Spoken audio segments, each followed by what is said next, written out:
Magandang araw mga kapamilya. Ako po si Jonathan Linato, isa sa Diamond Luxury Consultant ng Global Wealth Trade. Ngayon po ay gusto kong ipakilala sa inyo kung ano nga ba ang Global Wealth Trade.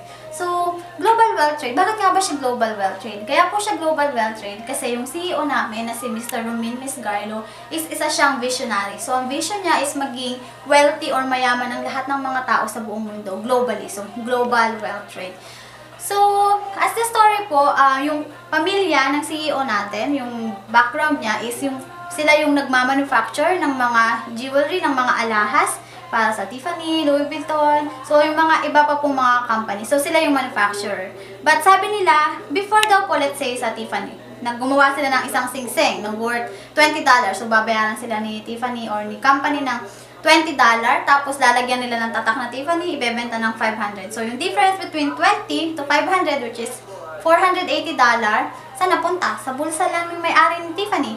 So, naisip nila, it doesn't make sense kasi sayang. So, again, dahil po sa vision ni CEO, naisip niya, bakit hindi na lang tayo magkaroon ng sarili nating produkto? And dahil matalino siya, dahil alam niya yung direct selling, so pinagsama niya yung manufacturing background niya and yung direct selling background niya. Pinagsama niya. And doon nga po, natayo ang Global Wealth Trade. So, Global Wealth Trade, may tatlo po kaming produkto. That is Posh. So, ang Posh po is ang fashion jewelry. So, ito is very affordable. So, kahit sino pwedeng bumili, kahit sino pwedeng magsuot. Ang kagandahan nito, once sinuot mo to, feeling celebrity ka na. Bakit? Kasi napunta po kami sa Toronto Film Festival, Emmys, yung mga celebrities, sobrang in love sila sa Posh namin. So, ito po yung mga design ng Posh, very colorful, very fashionable, and all that po. So, yan yung mga model namin. Meron kaming pearl, and all that. So, yan po yung fashion jewelry. So, yan po yung Posh. So, sa cute na catalog. Ito naman po yung fairy. So, ano po ba yung fairy? Ang fairy naman po is, before ko i-discuss, pakita ko muna sa inyo. So, ito yung mga ibang celebrity na nagsusuot na ng ating mga jewelry, ng ating mga product. Hindi po natin sila binayaran. Sila po yung customer. Sila po yung gumagamit nito. So, before po noon, ang mga customer natin is mga celebrity. Again, dahil makamasa po ang ating CEO, gusto niya na lahat ng tao is makapagsuot nito. So, meron din po sa atin sa Pilipinas, Pops Fernandez, Martin Rivera, Imelda Papin, Sharon Cuneta. So, ito po yung ating CEO. Ito naman po yung ating Vice President and Chief of Design. So, siya po yung nag-iisip, siya po yung nagdisenyo ng ating mga produkto. So, ito na po yung fairy. Ang fairy po is yung ating mga silver, sterling silver. So, lahat po ng silver natin is pure silver set with rhodium. So, yung rhodium po is inilalagay lang siya sa gold.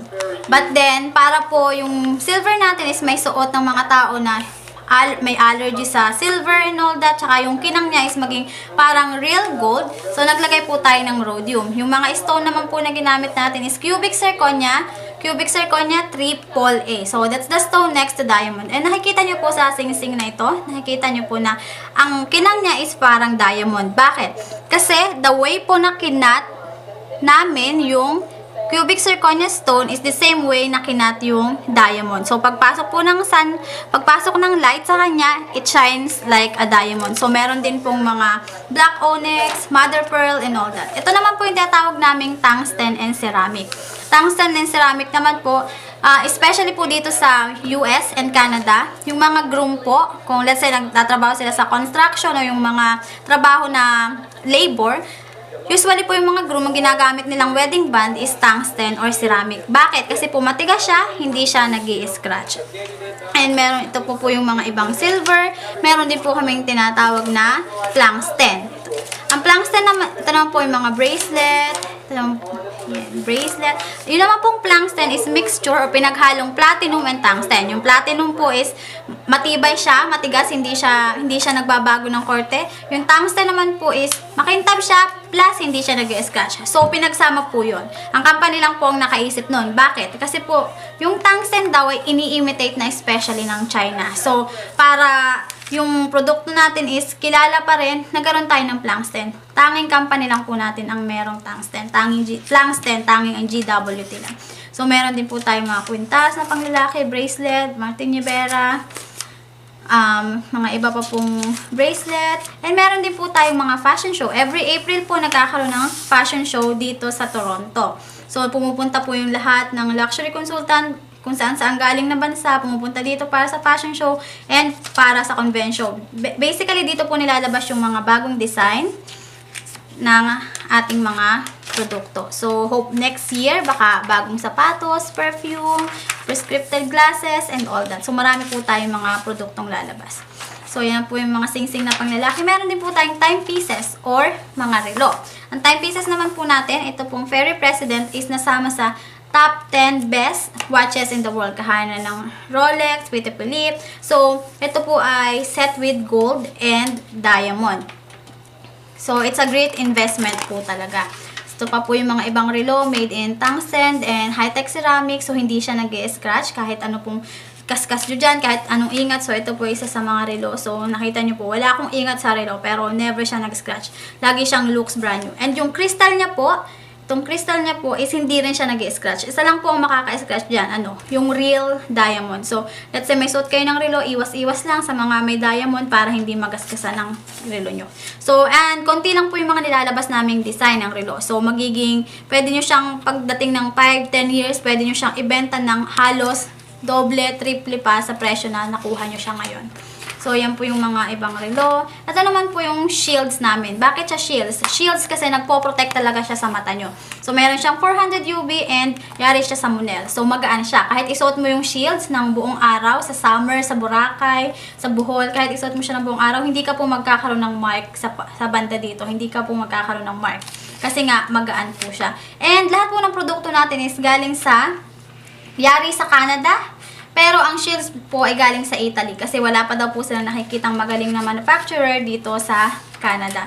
So ako, pag suot-suot ko po yan, feeling ko naka 3D glass ako. Pwede akong tumitig sa araw. Ito naman po yung aming mga purses, wallet. So yan naman po is Italian leather, made in Montreal naman. So basically dito rin po sa Canada. So ito pong bag na to is made with special coating na kahit mainitan, mabasa ng ulan, hindi po siya nagbabago ng kulay. Hindi kagaya po ng mga ibang mas mamahal na bag na Louis Vuitton, MK, and all that. Kapag umuulan, kailangan mong payungan kasi baka magbago ang kulay. So, mga wallet, meron din po tayong tinatawag na MERS. Purse for men, kaya siya MERS. So, mga panglalaki naman po yan, wallet na panglalaki.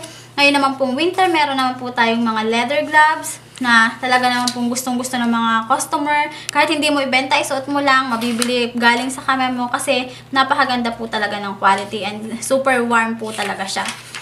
And meron din po tayong iPhone, Samsung, iPad cases, tablet cases. So, yan naman po, nagagandahang design. Ito naman po yung mga set ng Fairy silver namin na paborito naman po ng mga celebrity and paborito rin namin ng mga luxury consultant. So, yun naman po yung mga set. Yan, si Pops Fernandez. Yan po yung design na binili. Yan pa po yung mga ibang set. And yun, yun po yung mga fairy natin. Na sooner nga po is madadagdagan pa ng line perfume, shoes, and all that. Dako naman po tayo sa Fairy Mosh. Ang Fairy Mosh po, that is our 19 and 21 karat gold of diamond. So, pag sinabing gold and diamond, 14 karat, 18 karat gold lang. Tama? Pero dahil, again, sa manufacturing background and sa modern technology, ang GWT po, sa buong mundo ang nakagawa ng 19 and 21 karat gold set with diamond. And ano po ang kagandahan nito? Ito po yung mga design. Nagsisimula siya sa 1500. Pero ano po ang magandang balita? First, nagpe-personalize po. So, let's say ikaw, ikakasal ka or yung customer mo ikakasal, meron silang sariling design sa isip nila, meron silang specific budget. So, nagpe-personalize po tayo. So, depende sa budget mo, depende sa design na gusto mo, sa laki ng bato na gusto mo. Plus, meron tayong tinatawag na layaway plan or hulugan. So, yun naman po yung babayaran mo muna. Let's say, ikakasal ka ng 2015, 2016, pwede mo nang bayaran ng 1 year, 2 year, hulug-hulugan mo, and then before yung kasal, pwede mo nang ibigay sa pakakasalan mo. Ito naman po yung mga wedding band. Sa atin naman po na kasal na or walang plano magpakasal and gusto ng investment, gusto ng gold and diamond, syempre lahat tayong mga babae gusto ng gold and diamond, meron po tayong tinatawag na special project. Yan naman yung hikaw, kwintas, sing-sing na made with gold and diamond na pwede naman po nating bilhin and i-invest. So, that's the 19 karat. Ito naman po yung 21 karat gold. So, they called it above all. So, the best of the best. Kasi, tanging GWT lang po ang naka-invento ng gold set with diamond. Kasi sabi nila, pagtaas daw po ng gold, ay paglambot, so hindi nila mahuhold ng diamond. Pero again, nagawa po natin yan. Dahil sa matagalang research and all that, na perfect nila, it's all handmade. So, gagawa sila ng isang singsing, isa-isa po yan. Using your hand na ilagay yung mga bato sa gold mo. So, sigurado ko po na magandang quality. And good news is, appraised po siya ng 3 appraisal company. So, IJA, GIA, and IGS. So, meron po siyang appraisal, ang pinakamalaking appraisal company. And once na makuha mo to, pwede mo na agad siyang i-apply ng insurance. So, ito naman po yung mga iba pang nagagandahang design. So, it's really, really good po for investment. Suot mo once in a while, itago mo sa bangko. And, kagaya nga po ngayong panahon na to, hindi na masyadong mahalaga ang pera. So, ang mga tao is nakafocus sila sa pag-iipon ng silver and gold. So, ito po, investment. Business investment, nandyan na po siya lahat. And kahit po siguro maghapon ako magsalita how great the company is, how great the product is, parang, baka sabi niya lang yan. Pero ito po yung mga media na nagsabi na tungkol sa ating company and as well sa ating product. Preferred Magazine kung saan na-cover yung Fairy President, Successful Home Businesses, kung saan naman po binantayan nila kung paano nga ba tumatakbo ang ating negosyo. American Business Journal, so nung let's say po first month, nasulat, na-cover si Warren Buffett. Siya po yung pinakamayamang lalaki sa buong mundo. And yung sumunod na buwan naman po is ang ating CEO. Same magazine po. So ganun po ka-respectable ang ating CEO and ang ating company. So yung mga product po natin is nasulat na, nasama na sa Regard Magazine. Ang Regard Magazine po, that is a Hollywood magazine worth $60 each. So, suot-suot nila yung product natin. And marami pa pong iba. And again, nasama na tayo sa Toronto Film Festival, Emmys Award. So, napakarami na po nagsusuot ng ating produkto. So, yan po. And pwede mo gamitin ang iyong lookbook or catalog, ilagay sa mga salon kung gusto mo magbenta ng product. So, yan po ang ating company at ang ating produkto.